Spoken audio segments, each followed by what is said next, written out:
if you look into the current revenue, yeah, it's doing something like 3 million spike during the start of it because this was released January 20th. So it's just 15 days in, and in 15 days they already did 22 mil. It's 4 a.m. and we're rolling the dice. Latte drops, knowledge made of golden eyes. Felix with ads making those coins rise. Jack up designs, worlds chasing the sky. We're the 2.5 gamers, the midnight crew. Talking UA adverts and game design too. Matej, Felix, Shaka, bringing the insight. We're rocking those vibes till the early daylight. Matej, UA, master eyes on the prize. Tracking data through the cyberspace skies. Felix stacks dollars like a wizard in disguise. Jacob's crafter realms lift us to the highs. 2.5 gamers talking smack. Slow hockey stick, got your back. Ads are beautiful, they light the way. Click it fast, don't delay.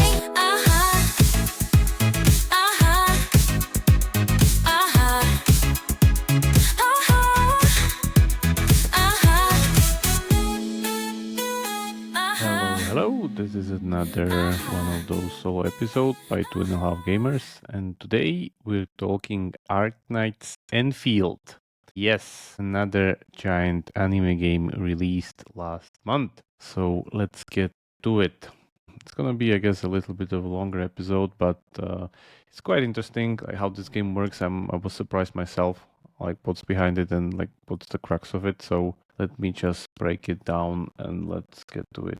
Because it's on the main monitor, it will be a little bit more harder. But yeah, let's go. Okay, so here we are in the game. This is pretty much in style of like Genshin Impact, like a giant open world game, even though it's not really open world because we have these kind of connected, say, zones together. It's not one connected world. So for instance, now I'm in Valley Pass. Then there's the hub map. I can go here and like do stuff here on this kind of map with objectives and stuff. So it's kind of like semi-open world, I would say. But still on the scale of Genshin, there's like 80 gig download file. This is the PC client, of course. It's all cross-platform. It's coming from the company named Hypergriff, which originally released Arknights, the tower defense game, where this game's already grossed more than 1.136 million, which was released April 2019, and still, as you see here, does whatever, like 20 mil a month easily. But yeah, let's be honest, this is mainly done in China, Japan, US is like less than 10% of that revenue, so it's a heavy Asian game. But yeah, this is pretty much in their universe. The characters are quite the same, even though this is on the tower defense. This is like an open world, I would say, factory building game. And yeah, I'll get to it closely. As I said, so we have an semi-open world action RPG. There's combat in it. I'll show you later as like this is, I guess, not a good time to kind of do it now. But yeah, so let's get actually to my factory here. It's actually in the other region, because building factories is one of the primary things that you do in this game. And how do I get to the, this one, region overview. There we go. So the main factory area that I have here, let me teleport there. Factory know-how. Yep. And this starts somewhere kind of quite early in the game, and it's literally, in a sense, similar to games like Factorio or Satisfactory. For those who don't know, these are giant Steam indie games, pretty much. The Satisfactory is not maybe that much indie, but they are. So maybe let's do a little bit of intermezzo here, and I'll show you. So this is Factorio, released in 2020. 98% overwhelming positive reviews, 112k positive reviews. It's pretty much a game about automation. So what you do here, you literally build factories and you automate them. Let me just play it again because the gameplay trailer got stuck. So it's a 2D like isometric game, basically, where you start very small. You literally start with this kind of like basic kind of a harvest operation that you need to build resources and do stuff here and there. And as you see, lots of conveyor belts, lots and lots of them. And you actually need to defend against some bugs or whatever, some base story. But you see here, it's all about automating factories and resource conversion. So you convert ore into planks, into whatever, something. And the beauty of it is it's all automated. You don't do it manually, of course. That's why these games have like giant appeal to some kind of a niche of players. Both of these games sport something like 30k CCU just on Steam. Yeah, it's not that small, to be honest. And this has been some kind of like a cult classic. After all those years, that's That's pretty much what it is. And you see how like extremely complex this can get with this whole factory building things. Again, we are back again at the same spot that we've been there for last year, where we see a lot of mechanics, a lot of proven concepts coming from Steam, both into mobile and in other games. Yeah, here's the bug invasion I was talking about, that they're pretty much at some point can attack you. So it's a little bit tower defensy, but as you see here, like it's not priority of the game. And yeah, the train just splashes over the bugs here and goes into like a much larger, and you see like stuff like drones and all these other things, like giant complex factories can be built in this game. Those are all systems. Like this is pretty much like the system design as it is as a game. So that's the beauty of it. The other game is Satisfactory, that was released actually 2 years ago in 2024. And this is much closer because this is in 3D. And if I move somewhere here, you see that again, very similar setup where you go, you harvest resources on planets, and then you build your factories and factory lines. And of course, it's much more complex. But again, as you see here, like this kind of image, yeah, lots of conveyor belts again. From scratch, again, you can like build a lot of stuff there. So again, both games have kind of similar review scale, K reviews, both for Satisfactory. Again, 97% positive. So there's definitely some kind of an audience that this kind of gameplay is appealing to, which I guess this game is heavily betting on, because the factory building thing, I thought it was some kind of like a gimmick, or like, you know, there will be something. No, like all the systems in this game are adjusted so that factory building is like the core of it. So let me go through the like some of the basics. So you start with this hub, and you literally need to plug like cables into the pylons. So let's say you do this like start transmission, you see how I'm dragging a cable with this plug, and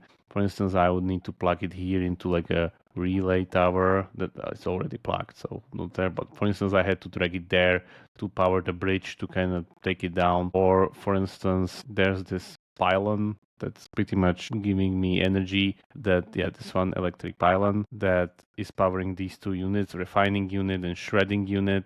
Again, you can build also conveyor belts here, like you see, I'll show you later. There's, for instance, these like portable mining rigs that are, again, doing like automated harvest of resources. Again, another one, so on and so forth. So like what's happening with all these resources, and like what's there? I guess let's move to the conveyor belt area where I have the outpost, because outposts, this is similar to something like a Far Cry or whatever, where you clear these outposts and you build like more factories there in them. So for instance, here you see I have the conveyor belt where I'm just refining stuff, and I think I can even put it, how do I put the stuff into it? Yeah, I think it's not in the storage area here. Still, like it's quite complex, honestly, to first even understand like how to operate some of these things, because there's like immense amount of tutorials and immense amount of stuff that you need to learn, and like it's not that intuitive sometimes, because all the like even the puzzles and like stuff in the game, like you need to plug in cable here, plug in cable there. So yeah, that's there. Maybe I can just directly throw it into it. Yeah, so it should start spewing these boxes, as you see. So it's being automated. As I said, I don't know like where's the storage area, but again, lots of automation it can be done here. So what do we do with automation and all these other things? So let's get to the characters. This is your typical kind of Genshin style thing where you are having a team of 4 characters. Actually, they're visible at all times. You can even switch between them. So if I'm here, yeah, I can just seamlessly hop between those. See? So it's quite easy. And these characters are great. They assist also with like other things. The whole thing is like based on combo system. I'll show you later. But for instance, if I'm harvesting something, these guys will also try to harvest it out and like help me with like digging resources or whatever. So that's good. Let me get back to my main panda. Yeah, so what do we do with all these things? Not the acquisition store. See lots and lots of items. Not the weapons. Actually, I want to go to characters. Yeah, so here we have our Hungry Panda. So this is typical RPG character progression. So we have the level, which again is increased, I mean max level here, but increased by some materials, or XPing by killing mobs. And then we have the ability matrix, which is some kind of a skill tree, again another progression layer. Then we have the weapon itself, which again we can fine tune and level up again. again, very similar to something like Honkai, Genshin, and all these other open world RPGs. Then we have the gear. And this is the one where it differs from Genshin, because normally within like all these other things, gear and armor would also come from Gacha. Not here. How it's done here? It's done through recipes and gear assembly. So if I go here and there's this gear assembly thing, you see that I pretty much can craft these things. So if I have, for instance, these minor gear packs or this gear pack, yeah, this one. So let me craft it, and that's it. And it just takes like these regions. And the more you progress, the more of these different things you get to level up. So let me again equip that on my panda here. Yeah, see? So it's just better. And then my stats increase basically. So yeah, the gear is being crafted. Also, the health potions and all these other things are being crafted. So lots of things are being crafted. That's why I had, like, this whole like factory element is so crucial. But yeah, that's a big difference and big shift, because again, I guess not everyone will be keen on like doing these conveyor belts and automation gameplay. But if you don't like that, this game is not for you most probably, because it's literally engraved into every single aspect of it. The other interesting thing is also this kind of a little bit of tower defense element, which the game, I guess, tries to put as a legacy for the previous game, where again, for instance, here there was a scenario where I built these towers. Again, the pylon, I have to plug in a cable from there. It's powering them. Like, we can literally check, like, if I turn them off or turn them on the electricity. And these are just destroying enemies. Again, there are some tower defense scenarios. There was this like enemy outpost that I cleaned out, and now the refugees from this guy kind of moved in, and now I can like trade with them actually and do some stuff around that. So again, leader of the shelter. I don't really want to know. No, that's the tutorial. Yeah, so many menus. I'm sorry. Not here. Where we are. Database stash archive. Yeah, you see like how many different things there are here pretty much. Operational manual. No, where was it? But I know there's a trading menu somewhere that I was kind of trying to very pass. Yeah, here it is. So you see, an outpost with 0 stock bill reserves can no longer trade. Wait for the outpost turn and deposit more stock bills to trade.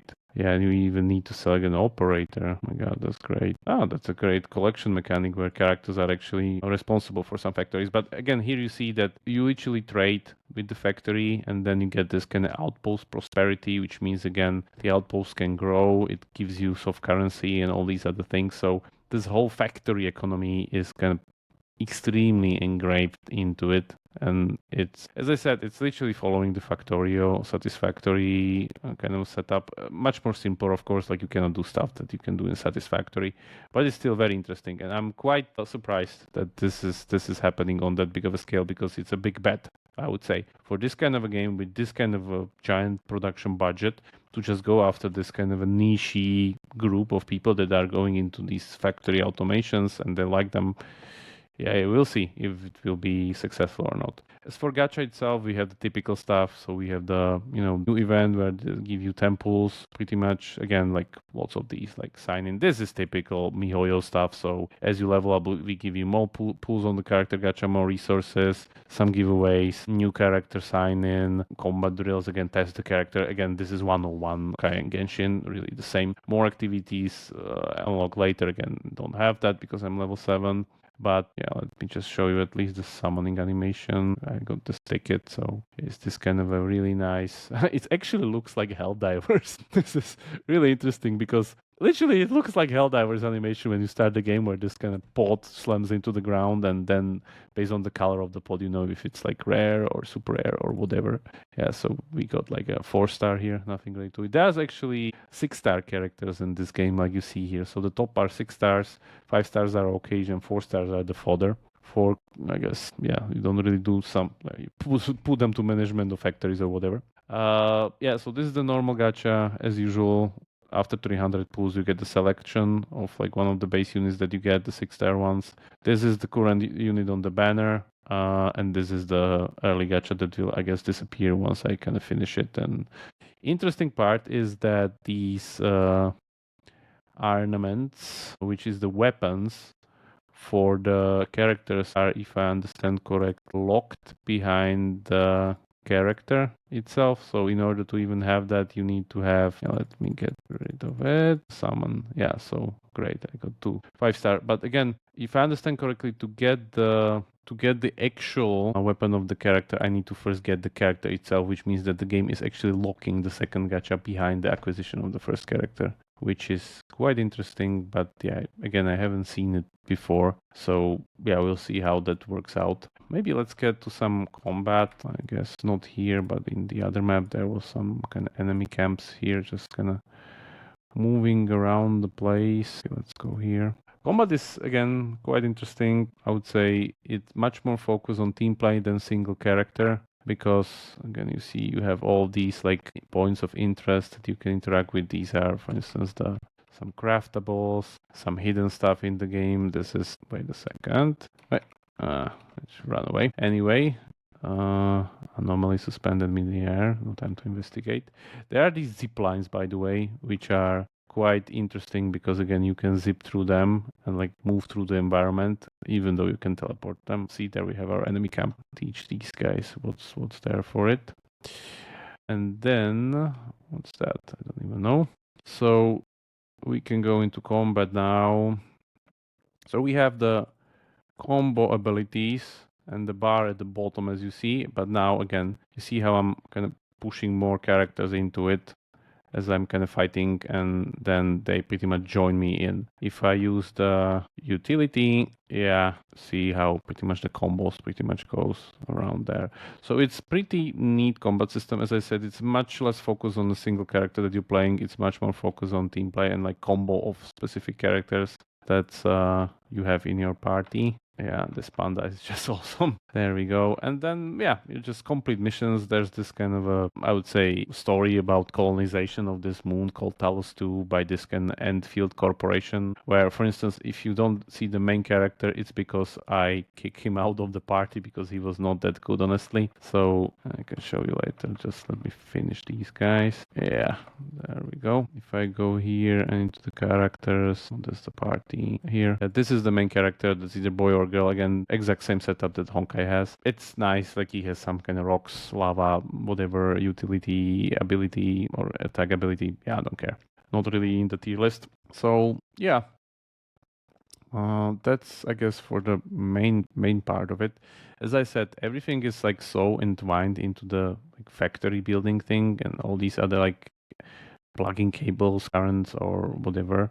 You can craft a lot of stuff. As you see, like this is an open world corridor, semi-open world, so I can still go and like farm resources. These guys or whatever. I can even imagine what will happen at the end of the story, like if there will be some kind of hunts. Because as I heard, and I was like researching some stuff about this, lots of it is about automation, about building those specific factories. Other players can actually share the blueprints of those factories, which is really good, because again, it kind of crosses the complexity of like you building it and they just share you the blueprint, you build it on Blueprint. So like getting a net deck from like meta deck from the internet, which is great. Other players can visit each other on their ships and help the harvesting process, so that's also good.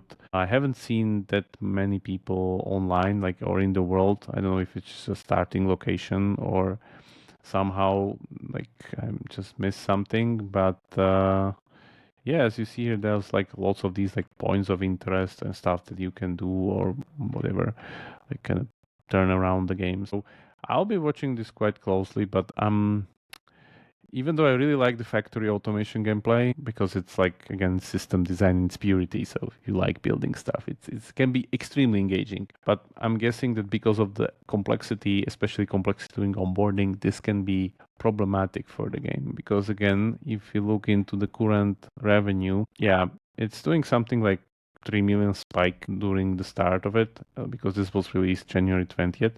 So it's just 15 days in, and in 15 days they already did 22 mil, which, yeah, they won't do another 22 mil in another 15 days. I guess approximating something like 700k per day, more than 700k per day just on mobile. Can imagine how much revenue this is doing also on other platforms.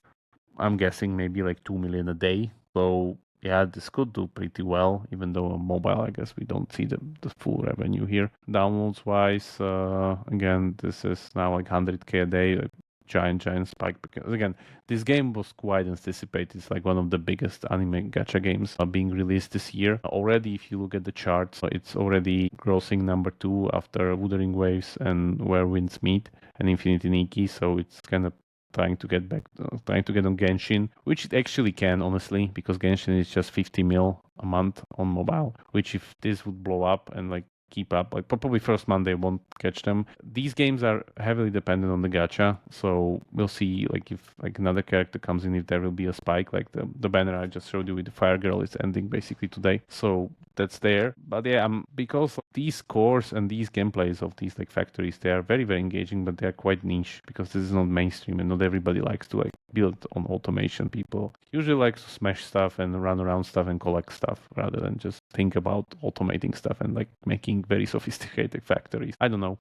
Yeah, just for the revenue filter as usual, let me just finish this here. This is still heavily Asian. US is over 10% now. As for the revenue, Arknights base tower defense game was less than 10%, so here it's like 11.6%. Japan 30%, China 30%. Yeah, this is heavy Asia. South Korea 11%, Taiwan 5%, Hong Kong, like Germany with like 1%. So yeah, this is the usual kind of MiHoYo. I guess even more Asian than the MiHoYo playbook. We'll see what happens there. But nonetheless, we got another example of a game that's been using Steam or PC-based mechanics to kind of push them through, I guess, like cross-platform. But it's quite unique. So we'll be watching this closely, like how this goes and moves. I guess I'll include it into review radar. For anybody that is building these factory satisfactory, or how do you call it, factory building games, this is like a must one to kind of check, because the RPG systems that they integrate into game, I think they're pretty well. As I said, it's just the kind of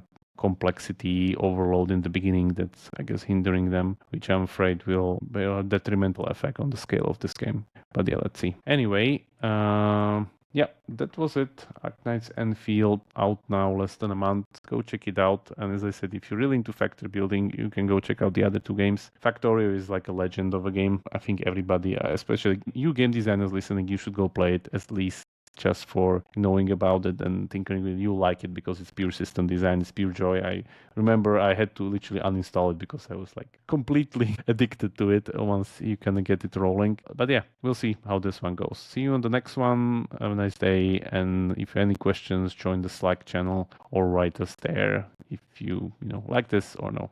Ciao.